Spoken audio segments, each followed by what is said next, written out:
After he hangs up, he notices a car following him, so he starts walking in the opposite direction as fast as possible.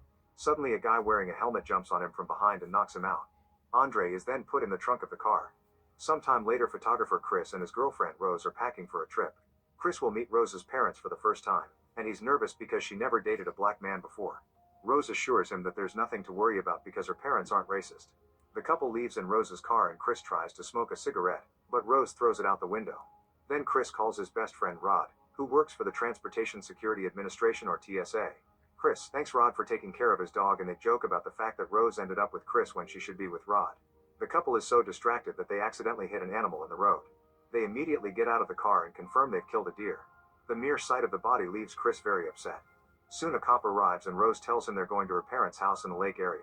The officer still asks Chris for an ID, so Rose calls him out for racially profiling until he leaves. Moments later they finally arrive at the house, where they're welcomed by groundskeeper Walter. Then Chris finally meets Rose's parents, Dean and Missy. While they chat, Walter watches them from afar. The couple shares what happened with the deer and Dean is actually happy about it, saying that he hates deer because they're taking over. He asks them how long they've been dating and Rose answers 5 months while Chris says 4. Afterward, Dean takes Chris on a tour of the house. Missy has her own office because she's a psychiatrist and she sees her patients here. When they look at some pictures on the wall, Dean points at Rose's brother Jeremy, who is studying to be a surgeon like Dean. He also shows Chris a picture of his father, a runner who lost to a black man in front of Hitler in the 1936 Berlin Olympics and never got over it. The duo passes by the basement door and Dean explains they had to seal it off because of a black mold problem. In the kitchen, Dean introduces Chris to their black maid Georgina. Then they go to the backyard, and Dean explains that the nearest house is across the lake so they have total privacy. Walter is nearby, so Dean admits he knows how badly cliché it looks for a rich white family to have black servants. He shares that he hired Walter and Georgina to take care of his parents, and after they died he didn't have the heart to fire them. Dean claims he hates how this makes the family look and swears he voted for Obama every time. During lunch, Dean asks Chris about his parents. Chris shares that his father wasn't around and his mother died in a hit-and-run accident when he was 11. Dean notices that Chris is tapping his knuckle on the table and asks if he smokes, so Chris tells him that he's quitting.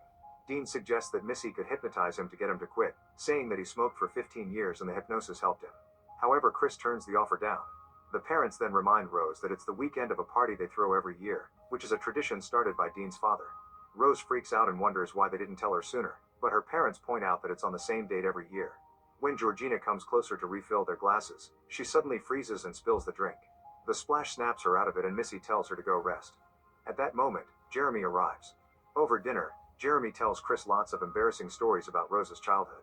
When they discuss sports, Chris shares that he used to do judo after school. Getting very intense, Jeremy says that if Chris trained he could be a beast. He talks a lot about jiu-jitsu before rushing to Chris's side, trying to convince him to fight him. Chris says he won't fight anyone drunk and Jeremy's parents scold him, so he leaves the room. Later in the bedroom, Rose complains about her family's behavior, saying they aren't different than the cop. Chris says I told you so, so Rose apologizes, but he assures her that it's fine. They share a long kiss and Rose warns Chris that the party will be very white. In the middle of the night, Chris can't sleep. When he notices Rose's childhood plushie on the nightstand, he feels uncomfortable and turns it around. Then he sneaks downstairs to smoke in secret, unaware that Georgina is nearby. In the front yard, Chris gets his cigarette ready, but he freezes as he sees Walter running toward him. When Walter is about to crash into him, he makes a turn to dodge him at the last second.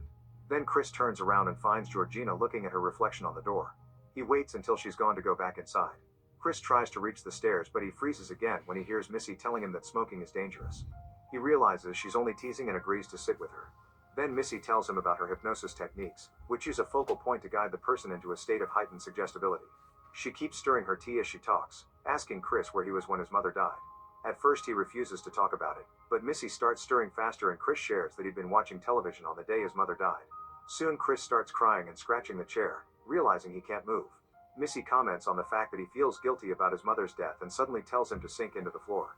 Chris tries to resist, but he sinks into the chair and the same thing happens to his younger self in the memory. The hypnosis has put Chris in a state of mind that makes him feel like he's floating in space. Missy calls it the sunken place and closes his eyes, but at that moment Chris wakes up in bed. He checks his phone when it rings, however it's only a picture of his dog sent by Rod. It seems the charger was disconnected last night, so he connects it again. Later Chris goes for a walk in the forest to take some pictures. On his way back, he sees Georgina through the window taking care of her hair. He tries to take a picture of her but she turns around, so he pretends to be looking at something else.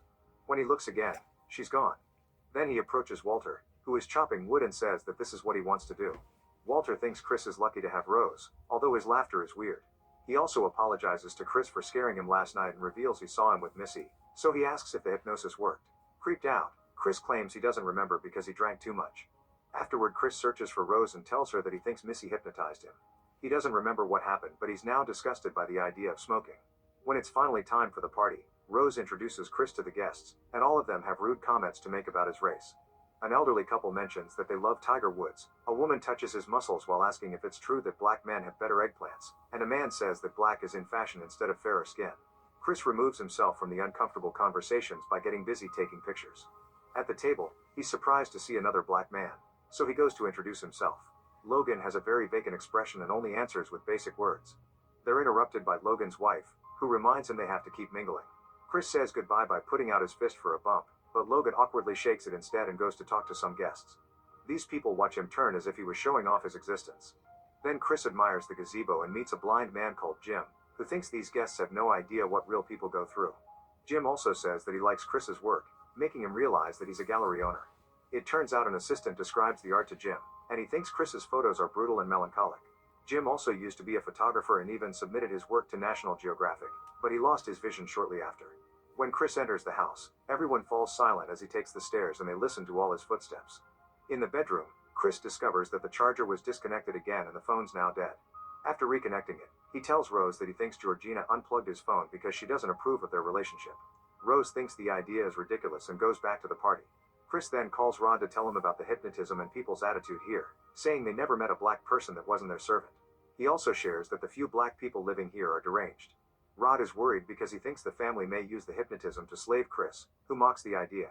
After Chris hangs up, he's startled by Georgina at the door. She apologizes for touching his belongings, saying she was just cleaning. Chris promises he didn't mean to snitch and explains he just gets nervous when he's around too many white people. This comment makes Georgina clearly uncomfortable, but she quickly covers it with tears and awkward laughter, saying that her bosses treat her and Walter as family. When Chris returns to the party, Dean introduces him to even more fancy people. A Japanese man asks him if African Americans have more advantages or disadvantages in the modern world, so Chris laughs and says he doesn't know. He makes Logan answer instead, and Logan explains very awkwardly that being black has been a good experience, although he admits he doesn't leave the house much.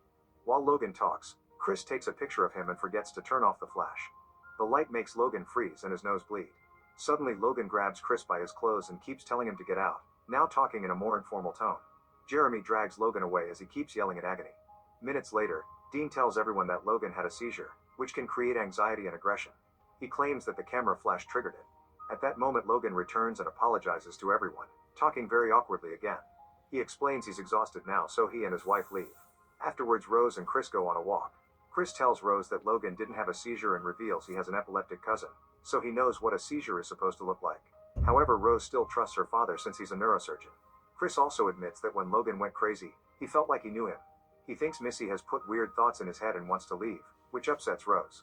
Meanwhile, Dean and the guests seem to be playing silent bingo at the gazebo. However, they're actually auctioning off Chris, and Jim is the one who wins. As the sun sets, Chris and Rose are still in the forest. Chris explains he feels guilty about his mother's death because he didn't call 911 or go looking for her when she didn't come home from work. The car that hit her didn't actually kill her. She died the next morning on the side of the road. Chris cries as he points out that she could have survived if someone had looked for her. He tells Rose that she's all he has and asks her to go home together, so she agrees. When they return to the house, the last guests are leaving. Chris notices the whole family staring at him creepily before he enters the house. In the bathroom, Chris secretly sends Logan's picture to Rod, who immediately calls him. Rod has recognized Logan as Andre, the ex-boyfriend of a friend of theirs. Chris finally remembers him too and wonders why he changed so much, so Rod repeats his theory of the family using hypnotism to make slaves. At that moment the call mysteriously ends. Then Chris tells Rose they have to leave as soon as possible. While Rose goes looking for her bag, Chris notices the closet door is open. He looks inside and finds a box full of old photographs showing Rose with a variety of ex-girlfriends and boyfriends, including Georgina and Walter. All these exes are black. A creeped out Chris closes the door and finds Rose waiting, although she can't find her keys in her bag. They go downstairs, only to find Jeremy blocking the front door with a lacrosse stick. Missy wonders what's happening and Chris says they're leaving, so Rose makes up a story about his dog being sick. While Rose keeps looking for her keys, Dean asks Chris what his purpose in life is. Chris is too confused to answer, so Dean talks about people being gods trapped in human form. Growing scared, Chris yells at Rose to ask for the keys, so Jeremy swings his stick at him and Chris has to dodge him. Rose appears to be crying, But suddenly her face gets serious as she reveals she had the keys all along yet refuses to give them to him. Chris tries to run to the door, however Jeremy blocks him and Missy taps her teacup, causing Chris to collapse as he faints. Chris's mind is stuck in the sunken place, but he can still see Jeremy and Dean moving him while Rose tells him that he was one of her favorites. The next morning Chris wakes up tied to a chair in the basement, which is a game room and not moldy at all. He tries to get out, but he can't undo the bindings. Suddenly a TV plays a video of Rose's grandfather, who says that Chris has been chosen because of the physical advantages he's enjoyed his entire life. It turns out the family has developed a process called coagula, which allows them to transfer a white person's brain into a black person's body. This way they fuse white intellect with black strength. All this time, Rose has been dating black people to gather new victims. Then the video shows Missy stirring the tea and Chris passes out again. Meanwhile Rod tries to call Chris to no avail. After feeding Chris's dog, Rod looks up Andre on the internet and discovers he went missing 6 months ago. He decides to go to the police, showing them the picture of Andre that Chris took and sharing his hypnotized slave theory. However, the detectives only laugh at him. Afterward, Rod calls Rose, who tells him that Chris left 2 days ago. When Rod says he hasn't heard from him, Rose pretends to be very upset. Rod suspects she's lying and starts recording her before asking about hypnotism.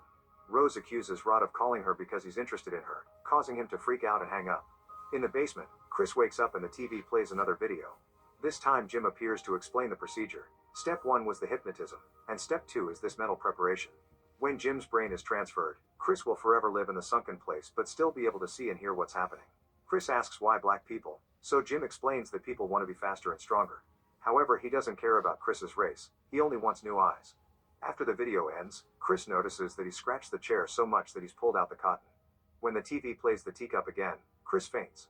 Minutes later Jim is asleep on the surgical table and Dean starts cutting his head open. Jeremy unstraps Chris and turns around to get the wheelchair ready. However, Chris hits him twice with a ball from the pool table to knock him out. It turns out Chris used the cotton from the chair to block his ears, so the teacup couldn't hypnotize him and he only pretended to faint. When Dean hears a noise, he comes out of the operating room, only to suddenly be stabbed by Chris with a stuffed deer head he took from the wall. As Dean collapses, he accidentally knocks down a candle, and soon the flames start spreading. Next Chris goes to the kitchen to get his phone, and Georgina runs as soon as she sees him covered in blood. Missy also sees him and rushes to get the cup, but Chris reaches it first and breaks it. Then Missy tries to stab him with a knife, however Chris easily blocks the attack with his hand. Since the blade is impaled in his palm, he turns it around and after some struggle, he stabs Missy to kill her too. Now Chris can leave, but when he reaches the front door Jeremy jumps on him and kicks the door to close it. The guys struggle for a few minutes and Jeremy starts choking Chris, who reaches for the door again. When Jeremy kicks it, Chris stabs his leg and causes him to collapse. Then Chris stomps on Jeremy's head several times to kill him and takes his keys. Meanwhile Rose is upstairs listening to music on her headphones and looking up his next victim on the internet. Behind her, all the pictures of her exes hang on the wall. When Chris gets in Jeremy's car, he finds a helmet on the passenger seat, which means Jeremy kidnapped Andre. As he drives off he calls 911, and this distraction causes him to run over Georgina. Her scream alerts Rose to the chaos. Seeing the body on the ground causes Chris to remember his mother's death, so he picks up an unconscious Georgina and takes her away in the car. At that moment Rose emerges from the burning house and tries to open fire, but the car is already gone. She whispers the word grandma, revealing that Georgina and Walter are actually her grandparents in new bodies. When Georgina wakes up, she tells Chris that he ruined her house and attacks him, causing the car to crash into a tree and knocking them both out. Chris awakens quickly and discovers that Georgina is dead. Suddenly a shot destroys the rearview mirror, so Chris gets out of the car and tries to limp away while Rose keeps shooting at him. Walter has also come, and he runs fast enough to tackle Chris to the ground. As Walter tries to kill him, Chris pulls out his phone and takes a picture so the flash brings out the real Walter. Rose comes closer thinking they've won. Walter pretends he's still her grandfather and takes the gun from her to then shoot her in the stomach. Refusing to live with his mind like this, Walter uses the gun to self-delete. Rose is still alive and tries to grab the weapon, but Chris takes it first. She apologizes and swears she loves him, however Chris doesn't believe her and starts choking her. When she starts to smile, he decides to let go and leave her to slowly die alone on the road like his mother. At that moment Rod arrives in his TSA car.